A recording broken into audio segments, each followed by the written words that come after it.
الحمد لله وحده والصلاة والسلام على من لا نبي بعده صلى الله عليه وسلم أما بعد. Nous continuons donc par la grâce d'Allah subhanahu wa ta'ala notre lecture et tentative de traduction du livret Shurut la ilaha illallah wa nawaqidul islam. Nous avions vu dans les assises précédentes les premières conditions de la ilaha illallah,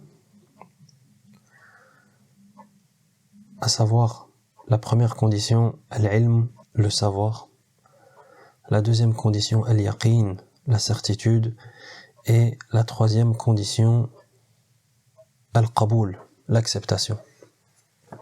Tout comme nous avions également vu la signification de cette parole fondamentale de la ilaha illallah et qu'est-ce qu'elle signifiait tant en termes de négation que d'affirmation. Nous passons par la permission d'Allah subhanahu wa ta'ala à la quatrième condition de la ilaha illallah.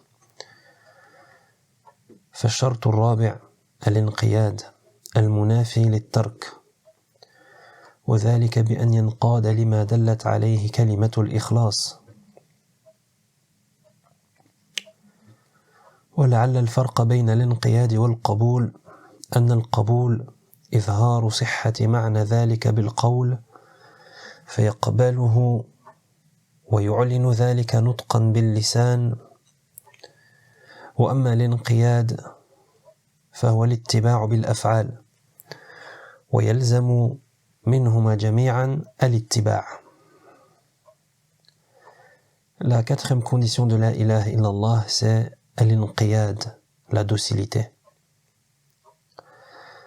La quatrième condition est donc al-inqiyad, la docilité, à laquelle vient s'opposer at-tark, le délaissement. Donc le contraire de cette quatrième condition qui est la docilité, c'est at-tark, le délaissement. Et al-inqiyad, la docilité, c'est être docile à tout ce qu'exige cette parole de la ilaha illallah. Quant à la différence entre la troisième et la quatrième condition, la différence entre l'acceptation et la docilité, la différence réside probablement dans le fait que l'acceptation se manifeste par les propos, se manifeste oralement, alors que la quatrième condition, elle se manifeste par des actes. Et de la fusion de ces deux conditions naîtra ce qu'on appelle al-ittiba', le suivi. فالانقياد هو الاستسلام والإذعان وعدم التعقب لشيء من أحكام الله. قال تعالى: وأنيبوا إلى ربكم وأسلموا له. Donc la docilité, al-inqiyad, c'est se soumettre et obéir, sans contester le moindre précepte religieux. Allah Azza wa Jal dit: revenez repentant vers votre Seigneur et soumettez-vous exclusivement à lui. Revenez repentant vers votre Seigneur et soumettez-vous exclusivement à lui. Surat Az-Zumar, verset 54. ومن الانقياد أيضا لما جاء به النبي صلى الله عليه وسلم الرضا به والعمل به دون تعقب أو زيادة أو نقصان. قال تعالى: فلا وربك لا يؤمنون حتى يحكموك فيما شجر بينهم ثم لا يجدوا في أنفسهم حرجا مما قضيت ويسلموا تسليما. Et être docile au message avec lequel est venu le prophète sallallahu alayhi wa sallam suppose également que la personne approuve ce message et le mette en pratique tel qu'il est, sans ajout ni diminution et sans rien en contester. Allah Azza wa Jal dit: non, par ton Seigneur, ils ne croiront pas tant qu'ils ne t'auront pas fait juge de leurs différends et qu'ensuite ils n'éprouveront aucune gêne pour ce que tu auras décidé et s'y soumettent complètement. Surat An-Nisa, verset 65.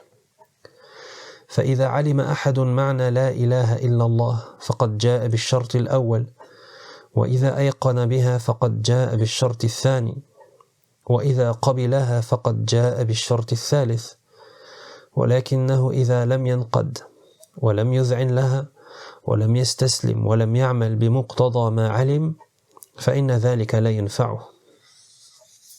En conclusion, connaître le sens et comprendre le sens de la ilaha illallah revient à remplir la première condition. Être convaincu du bien fondé de cette parole, c'est valider la deuxième condition. Et accepter cette parole, c'est remplir la troisième condition. Pourtant, cette parole de la ilaha illallah, elle ne saurait être profitable à l'individu s'il n'est pas docile et s'il n'est pas obéissant et soumis à cette parole, ou s'il ne met pas en pratique ce qu'elle implique. Et bien entendu, tout cela, on le retrouve dans la quatrième condition qui est la docilité, c'est-à-dire être docile, obéissant et se soumettre à cette parole et mettre en pratique ce qu'elle implique. ومن عدم الانقياد ترك التحاكم لشريعة الله عز وجل واستبدالها بالقوانين الوضعية. Et parmi les formes de non-soumission, les exemples qui viennent contredire cette quatrième condition, il y a par exemple le fait de renoncer à la législation divine, la sharia, en mettant en place par exemple des lois dites positives, les lois positives qui sont les lois mises en place par les hommes. Donc voilà pour la quatrième condition qui est al-inqiyad, la docilité. والشرط الخامس هو الصدق مع الله وذلك بأن يكون صادقا في إيمانه صادقا في عقيدته ومتى كان ذلك فإنه سيكون مصدقا لما جاء في كتاب ربه وسنة نبيه صلى الله عليه وسلم. La cinquième condition de la ilaha illallah, c'est la véracité. As-sidq. As-sidq, la véracité, c'est être véridique avec Allah. Et être véridique avec Allah, c'est être véridique dans sa foi, véridique dans sa croyance. Et si tel est le cas, le serviteur tiendra forcément pour vrai tout ce qui est contenu dans le Coran et dans la Sunna. فالصدق أساس الأقوال ومن الصدق أن يصدق في دعوته وأن يبذل الجهد في طاعة الله وفي حفظ حدود الله. قال تعالى يا أيها الذين آمنوا اتقوا الله وكونوا مع الصادقين.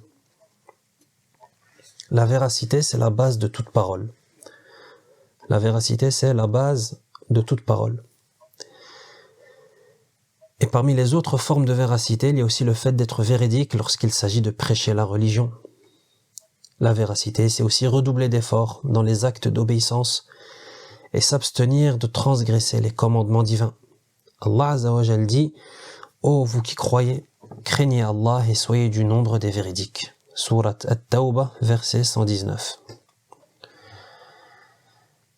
وقد ورد اشتراط الصدق في الحديث الصحيح عنه صلى الله عليه وسلم من قال لا إله إلا الله صادقا بها دخل الجنة وهو حديث صحيح أخرجه الإمام أحمد وصححه الألباني في صحيح الجامع.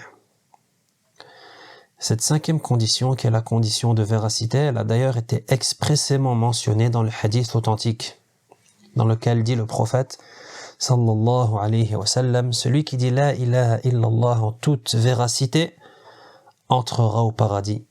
Le hadith est recueilli par Ahmed et déclaré authentique par Al-Albani dans Sahih al-Jami'.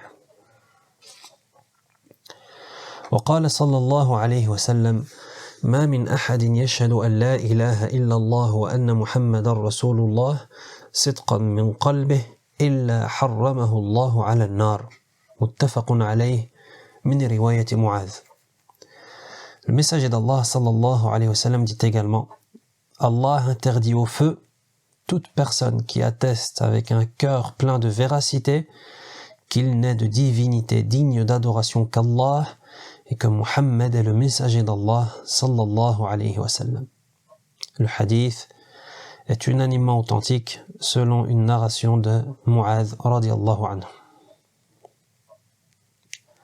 وضد الصدق الكذب فإن كان العبد كاذبا في إيمانه فإنه لا يعد مؤمنا بل هو منافق وإن نطق بالشهادة بلسانه وحال هذا المنافق أشد من حال الكافر الذي يظهر الكفر فإن قال الشهادة بلسانه وأنكر مدلولها بقلبه فإن هذه الشهادة لا تنجيه بل يدخل بذلك في عداد المنافقين قال تعالى ومن الناس من يقول آمنا بالله وباليوم الآخر وما هم بمؤمنين. Le contraire de la véracité, c'est al-kadhib, le mensonge. Voilà pourquoi celui dont la foi est mensongère n'est sûrement pas un croyant. Au contraire, c'est un hypocrite. Et cela quand bien même il prononcerait la double attestation de vive voix. Et le cas de l'hypocrite est d'ailleurs bien plus sévère et bien plus grave que celui du mécréant, qui lui ne se cache pas de sa mécréance. En effet, lorsque l'hypocrite prononce la double attestation et qu'en même temps il désapprouve ce qu'elle signifie dans son fort intérieur, cette double attestation ne lui est plus d'aucune utilité. Il est donc du nombre des hypocrites, à propos de qui Allah subhanahu wa ta'ala dit « Il y a des gens qui disent « Nous croyons en Allah et au jour dernier » alors qu'ils ne sont pas croyants. Surat al-Baqarah, verset 8. Donc le contraire de cette cinquième condition, c'est al-kadhib, le mensonge. Et celui dont la foi est mensongère, celui qui ment avec sa foi, c'est sûrement pas un croyant, mais au contraire, c'est un hypocrite. Et même s'il dit, il prononce cette double attestation de vive voix, ça ne fera pas de lui un croyant. Pourquoi ? Car il est menteur dans sa foi. Et sa foi est mensongère. Et l'hypocrite, il est pire que le mécréant. Pourquoi ? Car le mécréant, il ne se cache pas de sa mécréance. Il l'affiche. Alors que l'hypocrite, il affiche l'islam, alors qu'il dissimule la mécréance dans son cœur. Qu'Allah nous en préserve.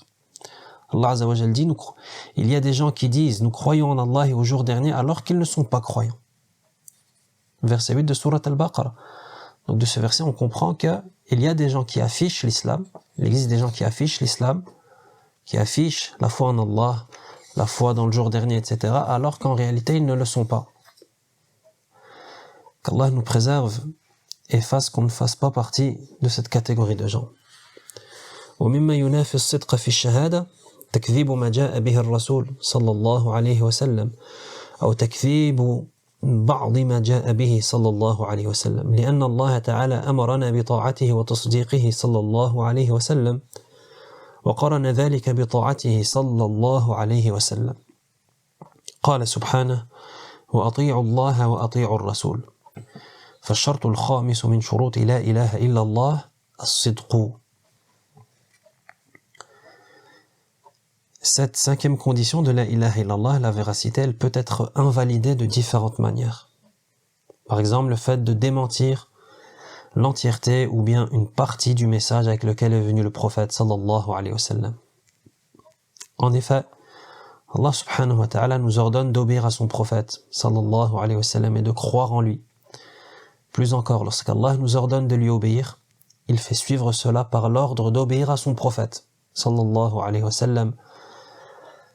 C'est ainsi que dit le Très-Haut, وَأَطِيعُوا اللَّهَ وَأَطِيعُوا الرَّسُولَ. Obéissez à Allah et obéissez aux messagers.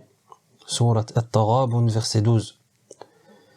Voilà donc pour la cinquième condition de la ilaha illallah, as-sidqu, la véracité. وَأَمَّا الشَّرْطُ السَّادِسُ فَالْإِخْلَاصُ. Pour ce qui est de la sixième condition, c'est al-ikhlas, la sincérité. وهو تصفية الإنسان عمله بصالح النية عن جميع الشوائب الردية من شوائب الشرك وغيره وذلك بأن تصدر منه جميع الأقوال والأفعال خالصة لوجه الله وابتغاء مرضات الله ليس فيها شائبة رياء أو سمعة أو قصد نفع أو غرض شخصي أو شهوة ظاهرة أو خفية. قال تعالى ألا لله الدين الخالص وقال سبحانه وما أمروا إلا ليعبدوا الله مخلصين له الدين. La sixième condition de la ilaha illallah, c'est al-ikhlas, la sincérité. Et la sincérité, c'est nettoyer, purifier, épurer sa pratique religieuse, si bien que tous les actes d'adoration seront accomplis avec une intention qui est saine et une intention qui est exempte des souillures du shirk et autres. Et une intention qui est exempte des souillures du shirk, etc. Et ceci ne se réalisera que lorsque toutes les paroles et tous les actes de l'individu seront sincèrement accomplis pour le visage d'Allah et accomplis par recherche de l'agrément d'Allah, sans présenter la moindre trace d'ostentation, sans chercher à parvenir à la notoriété, sans aucune volonté de contrepartie dans sa pratique religieuse, en ne cherchant nullement à concrétiser des intérêts personnels ou à assouvir des désirs, aussi subtils soient-ils. Allah Azza wa Jal dit, c'est à Allah seul que le culte doit être rendu. Surat Az-Zumar, verset 3. La sincérité, c'est épurer sa pratique religieuse, si bien que tous les actes d'adoration sont accomplis avec une intention qui est saine et qui est exempte des souillures et des saletés du shirk, etc.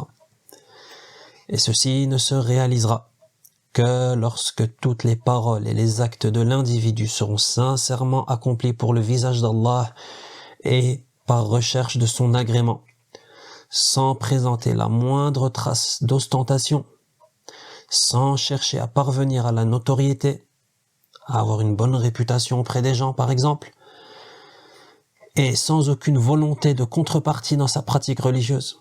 C'est-à-dire qu'on n'adore pas Allah subhanahu wa ta'ala en attendant une contrepartie des gens, un salaire, des compliments, etc. Et aussi en ne cherchant nullement à concrétiser des intérêts personnels ou à assouvir des désirs, aussi subtils soient-ils. Allah Azza wa Jal dit, c'est à Allah seul que le culte doit être rendu. Surat Az-Zumar, verset 3. Le Très-Haut dit également, il ne leur fut pourtant ordonné que d'adorer Allah en ne consacrant leur culte qu'à lui seul. Surat Al-Bayyinah, verset 5. وعن أبي هريرة رضي الله عنه قال قال رسول الله صلى الله عليه وسلم أسعد الناس بشفاعتي يوم القيامة من قال لا إله إلا الله خالصا من قلبه فلا بد من شرط الإخلاص. Abu Huraira radiallahu anhu rapporte que le messager d'Allah sallallahu alayhi wa sallam dit, celui qui dit la ilaha illallah avec un cœur plein de sincérité se réjouira de mon intercession le jour de la résurrection. Recueilli par Al-Bukhari. Ce hadith prouve que la sincérité est bien une condition sine qua non de la ilaha illallah. وفي الصحيحين من حديث عتبان رضي الله عنه عن النبي صلى الله عليه وسلم قال فإن الله قد حرم على النار من قال لا إله إلا الله يبتغي بذلك وجه الله أخرجه البخاري ومسلم. Et dans leurs authentiques respectifs, les imams al-Bukhari et Muslim rapportent, selon une narration de Itban radiallahu anhu, que le prophète sallallahu alayhi wa sallam dit « Allah interdit au feu celui qui atteste qu'il n'est de divinité digne d'adoration qu'Allah, en ne cherchant par cela rien d'autre que le visage d'Allah. » Allah interdit au feu celui qui atteste qu'il n'est de divinité digne d'adoration qu'Allah, en ne cherchant par cela rien d'autre que le visage d'Allah. Recueilli par Al-Bukhari et Muslim. وقال عز وجل محبطا لأعمال أهل الشرك إن الله لا يغفر أن يشرك به ويغفر ما دون ذلك لمن يشاء ومن يشرك بالله فقد افترى إثما عظيما. D'ailleurs, les actes des polythéistes sont vains et sans aucune utilité. Comme Allah Azza wa Jalla le dit, Allah ne pardonne pas qu'on lui associe quoi que ce soit, et il pardonne à qui il veut tout autre péché de moindre gravité. Et quiconque associe d'autres divinités au culte d'Allah commet en effet un péché extrêmement grave. Surat An-Nisa, verset 48. Voilà pour cette 6e condition. La condition de l'ikhlas, la sincérité. Donc, la 4e condition, c'est al-inqiyad, l'acceptation. La 5e condition, c'est as-sidq, la véracité. Et la 6e condition, c'est al-ikhlas, la sincérité. Il nous reste à voir la 7e et la dernière condition de la ilaha illallah, qui est la condition de al-mahabba, l'amour. Qu'Allah subhanahu wa ta'ala nous accorde une science qui nous sera utile et profitable, ainsi que des actions pieuses et vertueuses. Wa sallallahu wa sallam ala nabiyyina Muhammadin wa ala alihi wa ashabihi ajma'in.